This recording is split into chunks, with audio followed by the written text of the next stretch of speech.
जय माता दी दोस्तों, आप सभी का स्वागत है हमारे YouTube चैनल में।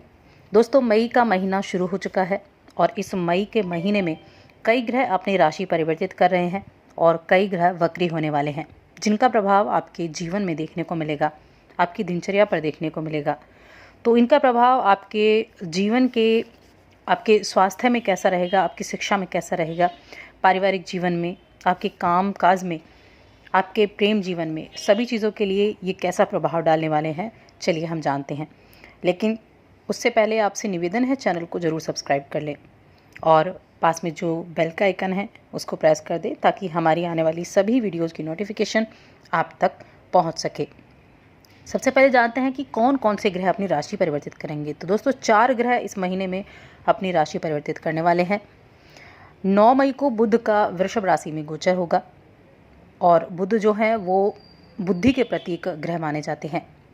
24 मई तक बुध वृषभ राशि में रहेंगे। 14 मई को सूर्य का राशि परिवर्तन होगा और ये परिवर्तन 25 जून तक रहेगा। 25 मई को बुध का राशि परिवर्तन होगा। बुध ग्रह 25 मई को दोबारा राशि परिवर्तित करेंगे, यानी एक महीने में 2 बार राशि परिवर्तन ये करने वाले हैं। इसके अलावा 4 मई को मंगल का राशि परिवर्तन होगा। मंगल 18 जून तक कुंभ राशि में रहेंगे।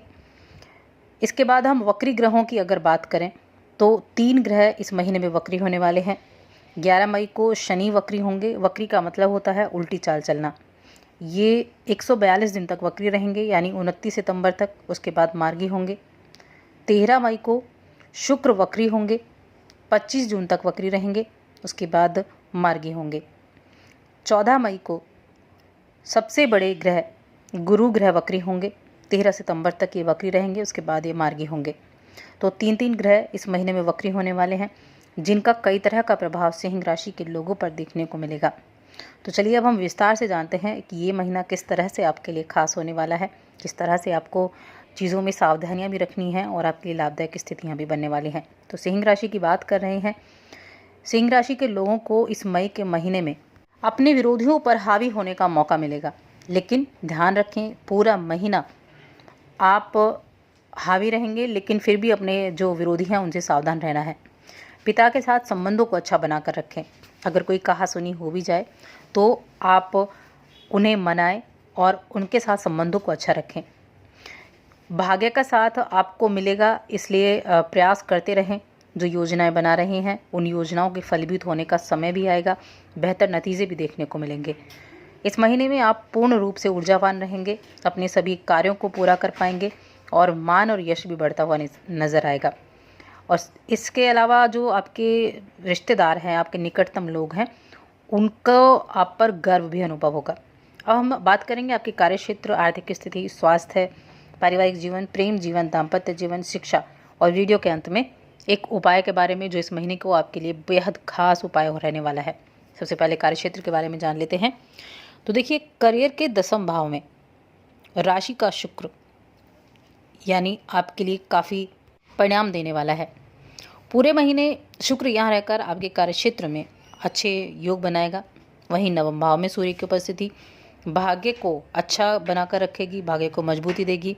और जैसे ही सूर्य का गोचर होगा 10वें भाव में, जहाँ पहले से ही शुक्र विराजमान है, तो यहाँ आपकी लोगों से कुछ कंट्रोवर्सी ज़रूर हो सकती है। इससे पढ़ने से आपको बचना चाहिए। स्थिति बेहतर रहेगी, लेकिन 6ठे भाव में मंगल, शनि और गुरु की स्थिति आपको कुछ विरोधियों से सामना करा सकती है। लेकिन आप किसी के सामने हार भी नहीं मानेंगे, जीत भी नहीं पाएंगे, लेकिन हार भी नहीं मानेंगे। इसलिए शुक्र की कृपा से आपको अपने सहकर्मी के साथ अपने संबंधों को अच्छा बनाकर रखना होगा। वो आपको सहयोग करते हुए नजर आएंगे। व्यापार के सिलसिले में थोड़ी सी सावधानी रखनी होगी, वरना हानि उठानी पड़ सकती है। कोई भी बड़ा निवेश करने से बचना है और अपने कामों को एक बार से जांच ज़रूर लें कि कहीं कोई कमी तो नहीं रह गई है। आर्थिक स्थिति की बात करें तो आर्थिक दृष्टिकोण से इस महीने में आपको कई तरह की स्थितियां परिवर्तित होती हुई दिखाई देंगी। इस महीने में आमदनी आपकी जो भी हो, लेकिन खर्चे भी होने वाले हैं, जिसका असर आर्थिक स्थिति पर पड़ेगा। क्योंकि इस महीने उच्च अवस्था में बैठा एकादश भाव का राहु आपकी आमदनी को बढ़ाने में तो पूरा योगदान करेगा, लेकिन इतना ही नहीं, आपके लिए नई नई अपॉर्चुनिटी भी लेकर आएगा, जिससे आप आर्थिक तौर पर काफ़ी हद तक ऊपर जा सकते हैं। साथ ही नवम भाव में बैठा उच्च का सूर्य आपके मान सम्मान में वृद्धि कराएगा और आपके पिता से भी धन लाभ की स्थितियाँ बनाते हुए दिखेगा। वहीं दूसरी तरफ मंगल, शनि और बृहस्पति जो आपके छठे भाव में बैठे हैं, द्वादश भाव को देख रहे हैं, यानी व्यय भाव को देख रहे हैं, जो आपके खर्चों में वृद्धि कर सकता है। इसीलिए खर्चों की वजह से आपकी आर्थिक स्थिति पर प्रभाव इसका पड़ेगा और स्वास्थ्य के संबंध में भी कुछ खर्चे आपके हो सकते हैं, लेकिन घबराने की आवश्यकता नहीं है। आमदनी रहेगी, बस अपने खर्चों पर थोड़ा कटौती करें, जो ज़रूरी खर्चे हैं उन्हें आपको करना होगा। अब बात करते हैं हम वैवाहिक जीवन की और प्रेम जीवन की। तो इस महीने जो प्रेम संबंध में है उन लोगों को थोड़ा धैर्य का परिचय देना होगा, एक दूसरे पर ज़्यादा विश्वास करना होगा, लव लाइफ को धीरे धीरे आगे लेकर जाना है। पंचम भाव में उपस्थित केतु कई तरह के शक आपको दे सकता है, तो इन शकों को दूर करना है। इसके अलावा पंचम भाव का स्वामी बृहस्पति छठे भाव में बैठकर पीड़ित अवस्था में है। ऐसे में प्रेम संबंधों में दिक्कत आने की संभावनाएं ज़रूर हैं। या तो आपका साथी बीमार पड़ सकता है या आप दोनों के बीच में किसी तीसरे की वजह से गलतफहमी हो सकती है, यानी स्थिति किसी न किसी तरह से आपके लिए अच्छी नहीं होगी। इसीलिए एक दूसरे की बातों को समझें, एक दूसरे की भावनाओं को समझकर आगे बढ़ें।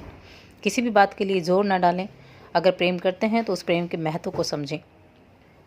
अगर हम विवाहित लोगों की बात करें, अगर आप शादीशुदा हैं तो आपको इस महीने में मिले जुले परिणामों की प्राप्ति होगी, लेकिन जीवन साथी के स्वास्थ्य का ख्याल ज़रूर रखना होगा। किसी न किसी कार्यवश हो सकता है कि इस समय एक दूसरे से आपको अलग भी रहना पड़े और जिसकी वजह से थोड़ा मानसिक तनाव भी हो जाए। तो मानसिक स्थिति को समझकर बातचीत रखें। किसी भी तरह के कलेश में पड़ने से बचना है। खुशी खुशी दाम्पत्य जीवन में अपना योगदान देना है। संतान की सेहत का भी ध्यान रखना है। और अगर हम देखिए विद्यार्थियों की बात करें तो विद्यार्थियों के लिए ये महीना कुछ उतार चढ़ाव की स्थितियों वाला रह सकता है, तो विद्यार्थियों को अपनी पढ़ाई पर ज़्यादा फोकस करने की आवश्यकता होगी, मेहनत करने की ज़्यादा ज़रूरत होगी।